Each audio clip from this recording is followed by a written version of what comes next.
মুক্তিযুদ্ধের ইতিহাস যদি আমরা বর্ণনা করতে যাই, তালিকা করতে যাই, আমার মনে হয় বাংলাদেশের ফেসিবাদ এই খুনি হাসিনার সবচাইতে 1 নম্বরে সিরিয়ালে থাকবে।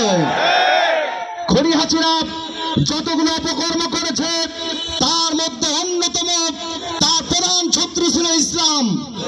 তার মূল টার্গেট ছিল যে এদেশে ইসলামপন্থীরা প্রতিষ্ঠিত হতে না পারে, যার কারণে ইসলামী আন্দোলনের প্রত্যেকটা নেতা কর্মীকে তারা হায়নার মতো করে বিভিন্ন সময় পিটিয়ে পিটিয়ে হত্যা করেছে। কথা বলুন ঠিক কিনা? ইসলামী আন্দোলনের কর্মীদেরকে দাবানোর জন্য তারা আয়নাঘর তৈরি করেছিল।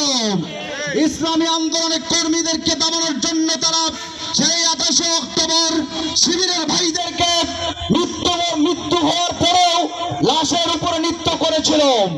প্রিয় উপস্থিতি, আমরা কিন্তু আজ পর্যন্ত সেই মৃত্যুর বিচার আমরা পাইনি। এবং কি আয়নাঘরে যারা শহীদ হয়েছে, যারা মানবতার জীবন যাপন করেছে, তাদেরও বিচার আমরা পাইনি। এবং কি 24শে গণবিপ্লবে যারা শহীদ হয়েছে, যারা পঙ্গুত্ব বরণ করেছে, তাদের বিচার আমরা পাইনি। সুতরাং আমরা বলতে চাই, আগামীর বাংলাদেশে নির্বাচন হওয়ার আগে এই সমস্ত জালিমদের বিচার দৃশ্যমান করতে হবে। যদি না হয় তাহলে দেশের 18 কোটি জনতাকে নিয়ে আমরা রাজপথে মোকাবেলা করব ইনশাআল্লাহ।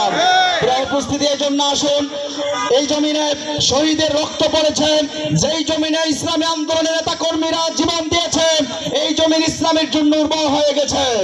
সুতরাং আমরা বিশ্বাস করছি, যেমন করে বিশ্ববিদ্যালয় করে ইসলামী ছাত্র শিবিরের দখলে এসেছে, যেমন করে মানুষের মন তারা জয় করেছে, অনুরূপ ভাবে বাংলাদেশ জামাত ইসলাম প্রত্যেকটা মানুষের অন্তর জয় করেছে। কথা বলুন ঠিক কিনা?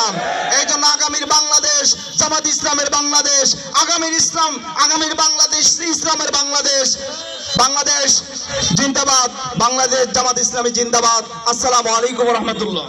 জেগেছে শিবির, ভেঙ্গেছে তিমির, ছুটছে সিংহদল, আগুনের ফুলকি, উঠেছে দুলকি, রুখবে কি আর বল।